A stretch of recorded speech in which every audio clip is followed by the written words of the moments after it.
Hey guys, it's Tim Gillette with the Tim Gillette Show, and we are back. That's right, the Tim Gillette Show back on the air. I have a great guest for today. All right, we're on. I think we're almost over the 10 mark, so we're starting to pick up steam on this 100 people in 30 days. But today, I've got a great and special friend that I actually met just in the past couple months, and I'm lucky that I'm going to really kind of get to know her and what she does while we're on screen. I did a little research, but I didn't know everything. So, of course, I don't know everything. Let's face it. Sheri Berke, I met her at a function out in California a couple weeks ago. Actually, a couple weeks ago. Really, it's not been months. It's only been weeks. It seems like months, but it's anyway, with all that's going on in our world. But anyway, Sheri is the inventor of the Reinvention Playbook. All right. And I'm sure she's going to tell us about it, tell us a little bit about her life. And of course, you know me, Tim Gillette, we're going to have fun on the air. So let me bring her on here. Sheri Berke. How you doing, Sheri? Hi, Tim. I'm doing great. How about yourself? I'm having a good day today. All right. A good day inside these days. Hey, every day above ground is a good day, right? Oh, you bet. And I take it one day at a time these days. Yeah. So, Sheri, this Reinvention Playbook. Oh my God, it sounds like a college football game.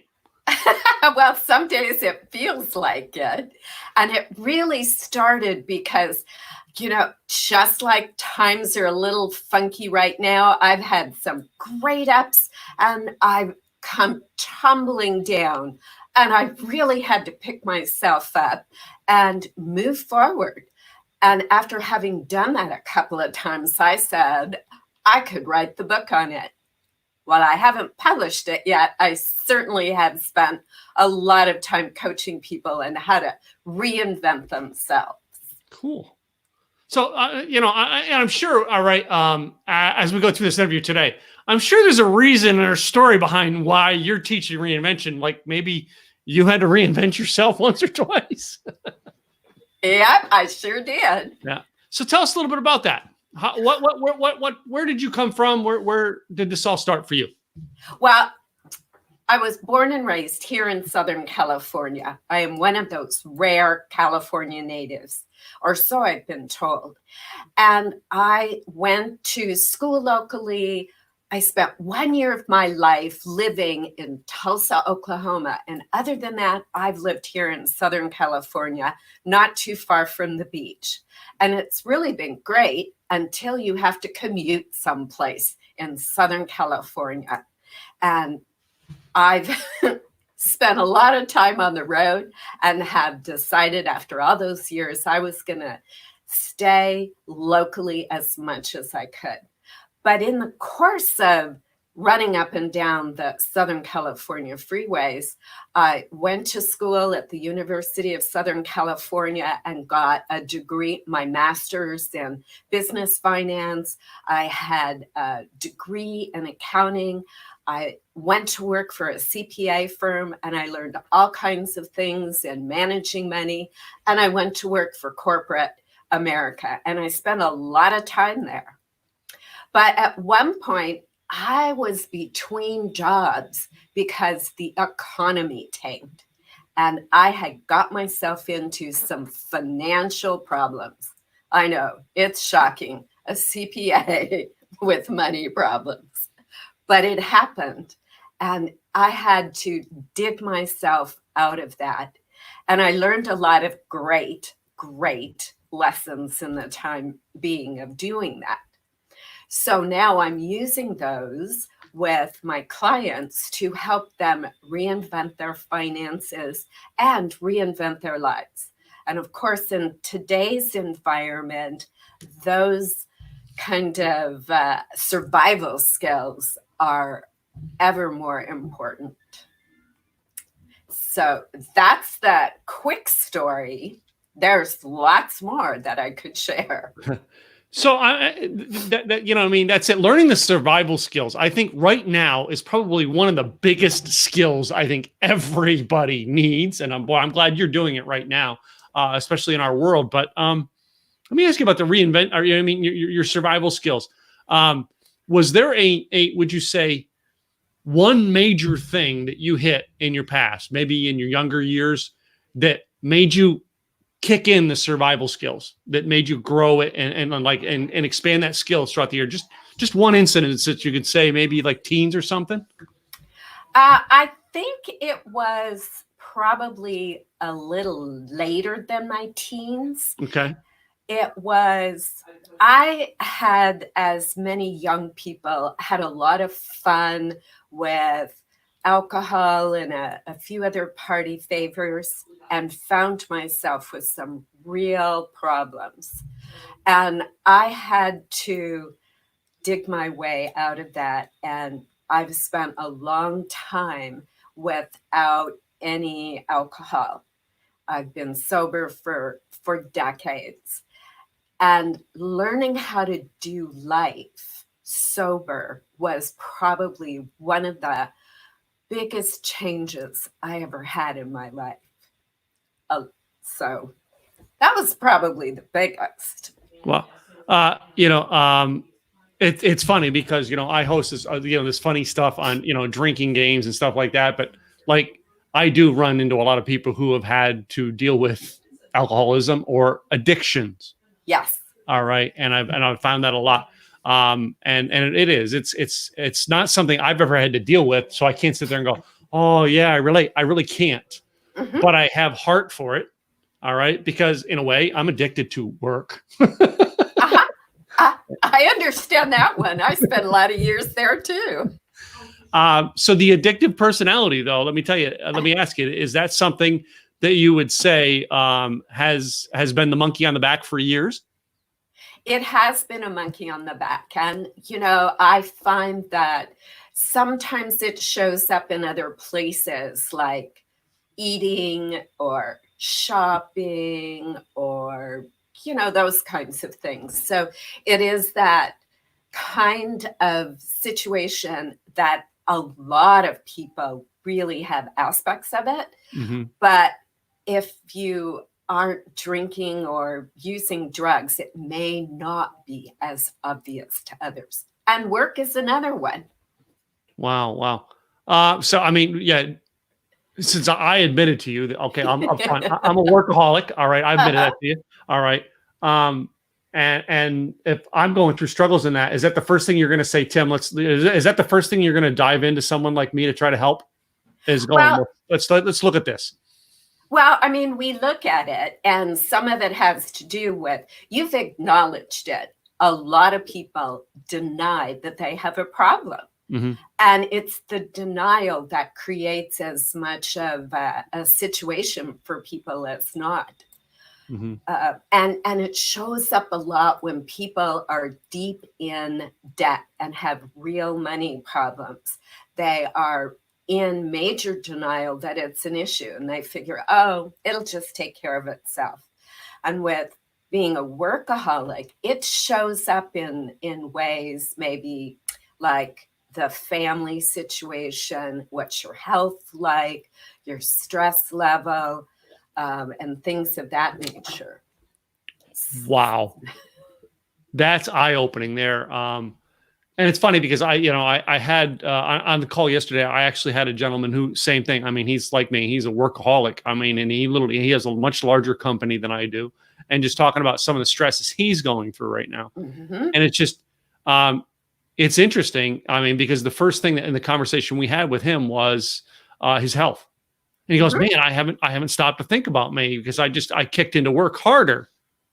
Yeah. You know what I mean? And I'm like, there's something to that, So, I mean, this is eye-opening stuff that you're sharing with me.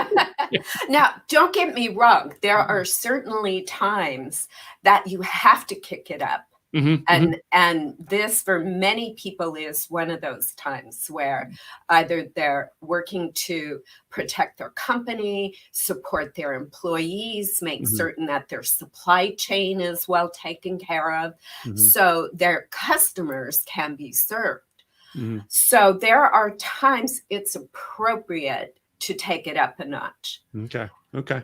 And when that's over, there comes a time that you have to do the restoration of yourself. You have to restore the physical thing. You have to get back in touch with your spiritual power, mm-hmm. your higher power, your God, and make certain that relationship is strong. Because sometimes when you're doing all of these things, that relationship is the one that is most bankrupt. Well, let me take this a different way, if I may. Absolutely. Let's take it so we come out of that. All right, now we're going into like maybe a low point in something. All right, it could be the low point in the family. It could be the low point in your physical health. You know what I mean? Have you gone through the low point that was your low point? I don't know what area it was. Would you mind sharing with people maybe a low point you went through that helped you to go, okay, gosh, now I got to refix this and I got to go back and repair? Oh, there have been several, but the one that comes to mind the most was in, I don't know, I must have been in my late 40s. I was laid off from a corporate job and the economy just was stalled. So I could not find another job that was at the same salary.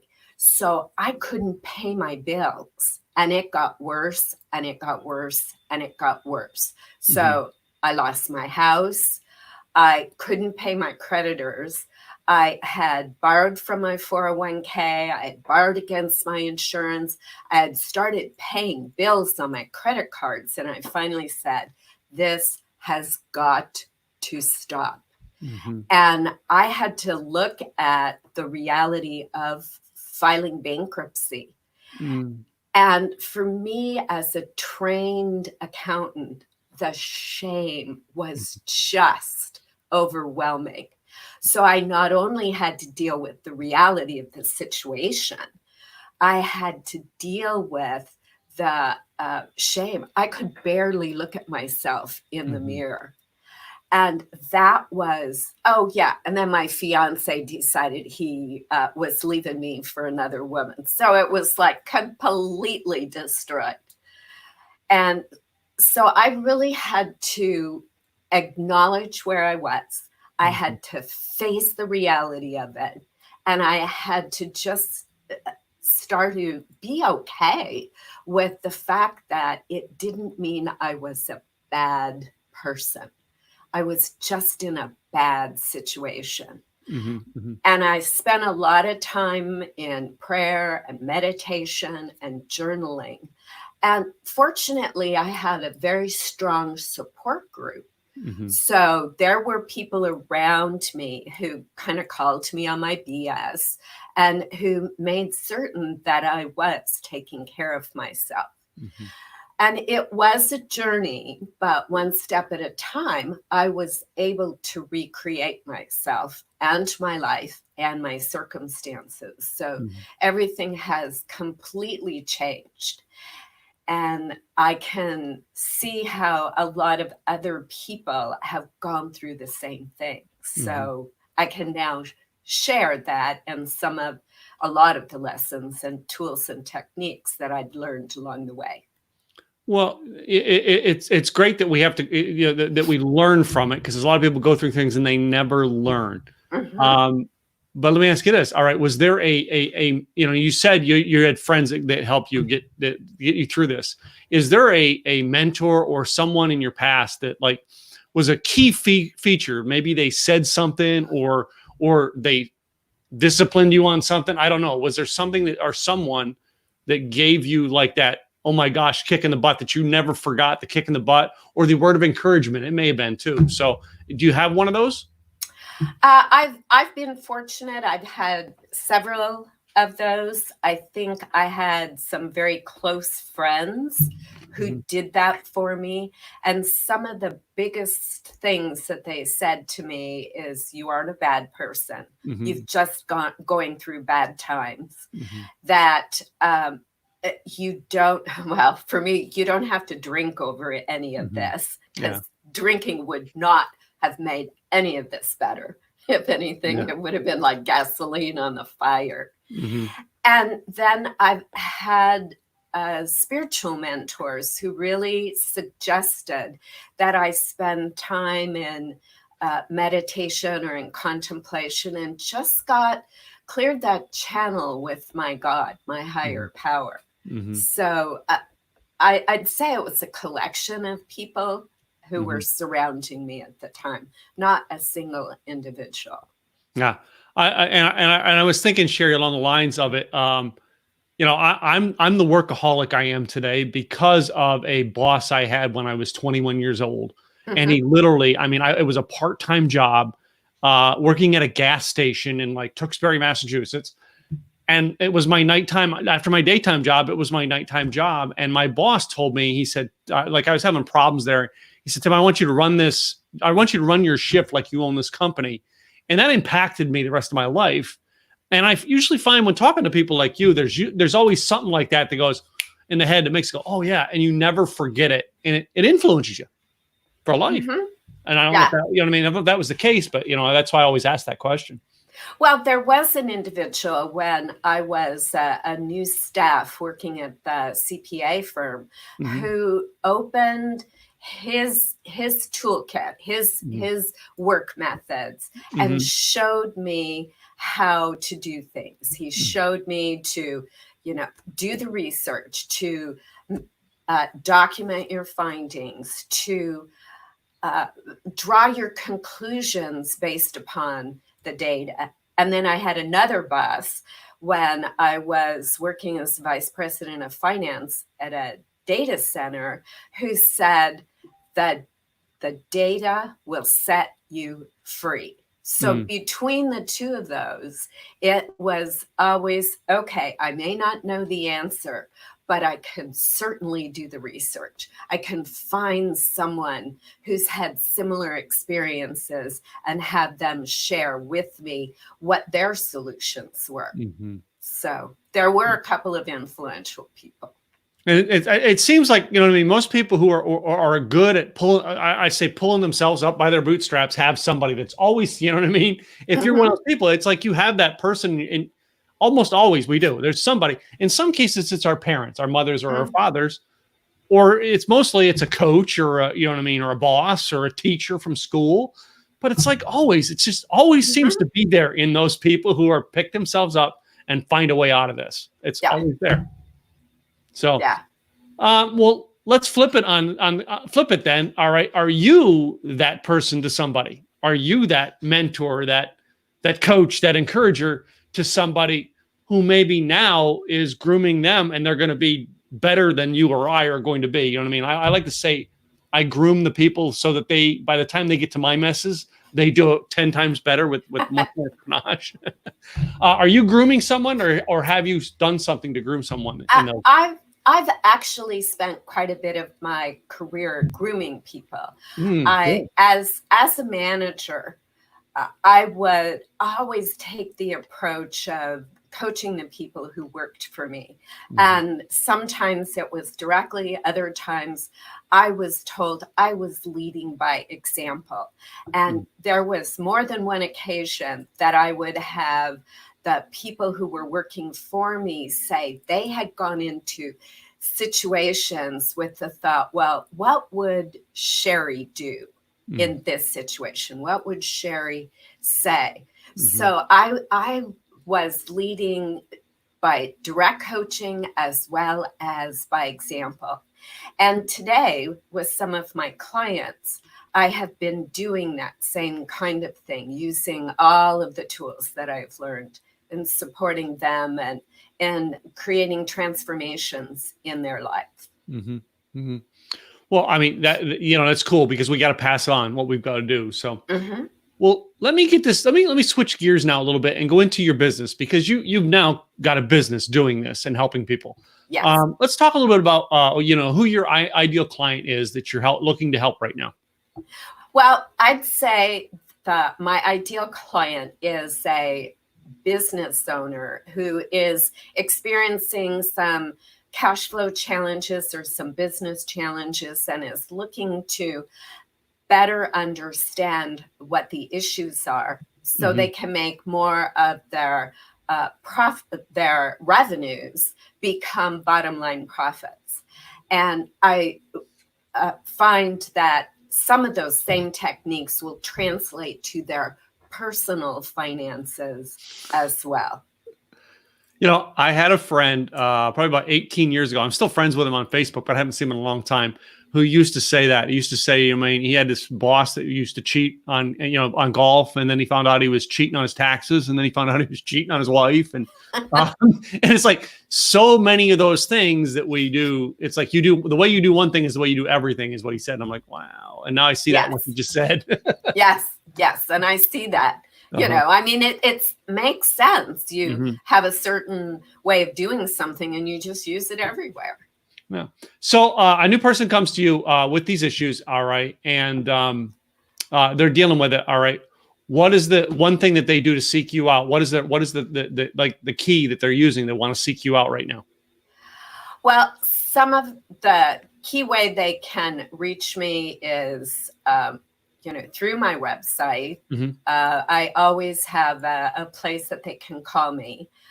And that's one way. Certainly another is the contact information on my website. And others of it is people like you have met me personally, so they will come to me through my email or even pick up the phone and call.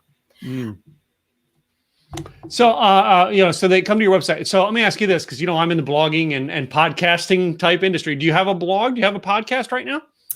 I have a blog, and it's funny in its own way. I have been doing a lot of nurturing of my email list. So I have been writing emails to my list for months and months and months. And I just recently started to add to the blog that I had with taking and converting some of that content and putting it up on my blog. Yeah. So just this week, I put up something from about almost a year ago, and I'm working on putting up the last email message. And so I will be taking the messages that I've been nurturing my email list with online. Yeah. So, you're going to do it on a blog. All right. Are you, in this time right now, are you hosting anything like this where you basically do a call in where they can call and just ask you questions, something like that? Are you doing anything like that lines yet or no? No, not yet. I have thought about that. And I've thought one of the best ways to kind of get my feet wet in that is showing up like this. I have done some Facebook Lives in my Facebook group. Not too much recently, but I'm again looking to start that and initialize it with some interviews as well. I for right now, I think right now would be the time that they would come. People with this very problem that you saw would come out of the woodwork right now, and it's huge. I think it's a huge game for you right now, and I hope you're taking advantage of all of it. Not taking advantage of people, but taking advantage of the situation to help the people. I want to make sure I clarify that right. Yes, thank you for doing that. I don't want to take advantage of people. We don't take advantage of people. Not on this show. No, but that's great coaching. And I've got some thoughts in mind to start doing Facebook Lives and doing this kind of thing. I'd say that I've been doing, this is the second interview that I've done in the last 2 weeks. So you're kicking it up a notch. I love it. Yeah. So, and it is. It's great to get on shows. Before I was on with you today, I actually was on with a friend. Some people will call him a guru, an internet guru, helping him do something on another broadcast. And he's like, I'm like, oh, by the way, Joel, I want you on my podcast. He goes, yeah, give me the link. And he signed up to do it one next week. But cool. It's funny how we have to learn to kick it up in a notch in a time like this. And literally, I'm on a call that I was just like, I had 20 minutes before I had to be on a call with you that I jump on. And before I know it, in a call or in a room of 11 people, I'm helping people. And so many are going, well, there's no opportunity. There's opportunities everywhere right now, and I'm glad to see you're taking advantage of them, really. So yeah, it is so cool. Well, and that, has been a major message that I've been posting on Facebook and Instagram, and even with my email list, is this, while it seems like it's a stagnant time, there is opportunity everywhere. And I too have been looking at how do I kick it up a notch or two? Mhm. Hence the blogs and the interviews. And I'm looking to, in the next few weeks, do a webinar on how to navigate, mitigate, and negotiate uncertain times Cool. to Cool. support that same kind of thing. That is awesome, Sheri. I love to hear you doing that stuff. I mean, so, well, let me turn a little knob and go to a different area now. Do you have, like, say, some tips that you want to give the audience members who are listening in today? All right. And those who are listening to the recording, some things maybe that they can take away from this that they can do. Oh, absolutely. I have an ebook, a free ebook called 101 Ways to Save Money. Mm-hmm. And it's sometimes, just a little adjustment can save you a lot of money. And so this ebook has got 101 tips. Some of them may be a little more challenging in our environment, but nonetheless, there are things that are can be put to work now. Mm-hmm. Would you mind giving one of those tips on the air today or no? Oh, well, absolutely. It's you keep hearing how the interest rates have gone down to zero. But I bet if you look at your credit card bill, you aren't seeing any decrease. Yeah. So it might be helpful to give your banker a call to renegotiate that credit card rate, especially if you have a good history of payment. Mm-hmm. I never thought about that. Yeah. Wow. That's a great tip. There you go. So, and that's one of the 101, right? That's it. And what prompted you? I mean, did you recently come up with this 101, or is this something you created over time? I think I sat down one weekend because a friend of mine was saying to me, well, I don't know how I can save money. Mm-hmm. And I said, well, I bet I could come up with 100 of them like that. Yeah. So I sat down and I just started writing them out. And then when I was done, it was like, wow, I need to share this. Yeah. Yeah. Cool. So, and yes, for those people who are watching in the show, all right, we actually have them up on the screen. But if you're listening to this, the audio, I'm actually going to put it down in the link of the page so that you can actually see the link. It's a bit.ly link. All right. And it's bit.ly /101-ways-to-save.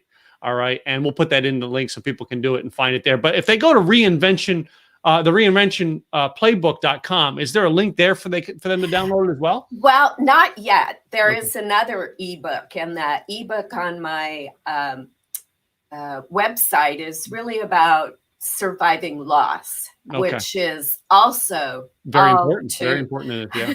important today. So there's another one. So that is just awesome that you have that. Well, Sheri, I mean, it has been fun having you on the show today. I mean, well, thank you. You've got just a ton of information to help people, and I've loved having you here. But thank you, Sheri, I don't know if I told you this, but I got this wonderful thing I like to do at the end, where I like to ask you some questions. We call it this or that. You like playing games, right? I've been known to play games. So I've got about 7 questions here. Okay. All right. They're this or that. All right. Some of them may get some side questions added to them. Some of them may not. Okay. But I'm just going to say, and you pick one or the other. All right. Sounds good. Okay. Let's start off with this one here. Star Wars or Star Trek? Oh, wow. What a choice. I've been a science fiction fan since I was little. Yeah. So it's a tie. But I'd say Star Wars because it's more current. Okay. So, I mean, the light side or the dark side? Oh, no. It depends upon the day or night. For that on Star Wars. It's not possible. So this next one here, I think I'm kind of no because I know where you live. All right. How about this one? Beach or mountains? Oh, the beach. But, the mountains also opens my heart, especially if it looks out on a lake. Yeah. So our third one here, all right, is coffee or tea? Coffee. coffee. You're the first coffee we've had in a week. Everybody's been tea for a week. Yeah. Oh, well, but it's decaf coffee. Oh, okay. So the other one we have in there, but you know what I mean? We usually ask people is beer or wine in the beverage. All right. But I know that you don't drink, so we're not going to ask that one. Thank you. Yeah. That we got to avoid that one. Yeah. Okay. Yeah. So here's the interesting one that I get to ask people, and it messes up with people. Okay. If we had to choose between black or white, which one? Oh. I was always more in the shades of gray. I have a black truck, but almost there's white all over my websites. Figure that one out. Yeah. Well, my favorite sports car, the one that I had for a long time, was black. Yeah. Both me and my wife's cars are black right now. It's funny. Before that, we had 2 black motorcycles. Oh, okay. Well, I never had a white car because it always seemed like it would show dirt faster than a black car. My first car was a white car, and I hated it, so I won't be getting. Oh, mine was too. Come to think of it, yeah, it was the 1955 Volkswagen Bug, and for turn signals, it had these little flaps. They hadn't even invented the lights yet. Yeah. So it was a classic. Wow. So here's a foodie question: tacos or hamburgers? Tacos. I only had one hamburger in the past couple of weeks. Well, and I made tacos for dinner last night. We had fajitas that my wife, I had a wonderful flat iron steak we got to cook last night and make fajitas out of it. So yeah, it was great. So, all right, here's 2 interesting ones. One of them could cause a war at this moment in time if you have it. All right, is toilet paper under or over? I have toilet paper. But do you have toilet paper under or over? How do you like to have the roll? Oh, I get it. Over. Over, yeah. I've not had it under yet. Well, that's how toilet paper was actually designed. Again, this is a war questions at times. I know it is. If you put a couple on there, obviously one's going to think one way and the other one's the other way. So, well, and the one that always cracks me up is when you go to someone's house and you see it that they have it in the opposite direction. Mm-hmm. And I think it's pretty nervy of the people who decide to change it around. You know, come on. I've never done that, but that's... Oh, I knew this was going to be a fun show. So I got one more last funny one. All right. Okay. And this is boxers or briefs? It depends on the guy in them.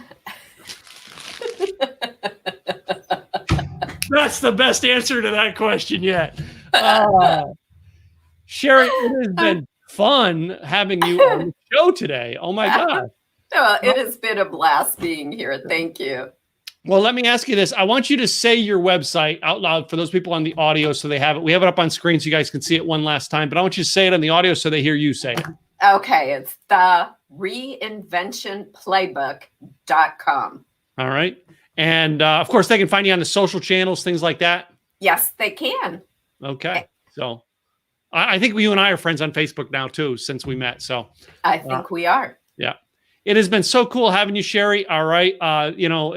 Again, have fun. Start doing some of these yourself. I think you'd do great at this. Oh, thank you. Well, you're inspiring me to go for it. Cool. All right, guys, that's the end of another broadcast. All right, so we're on our way to get 100 here in 30 days. Today, Sheri Berke was our wonderful guest. I'm Tim Gillette with the Tim Gillette Show, and we'll be back with another episode soon. All right, if you haven't, go ahead and follow us, all right, and subscribe over on we're on Anchor FM /Tim-Gillette, and you can also follow us on YouTube and Facebook here as well. I'm Tim Gillette with the Tim Gillette Show, and I'll see you soon with another episode. Bye now.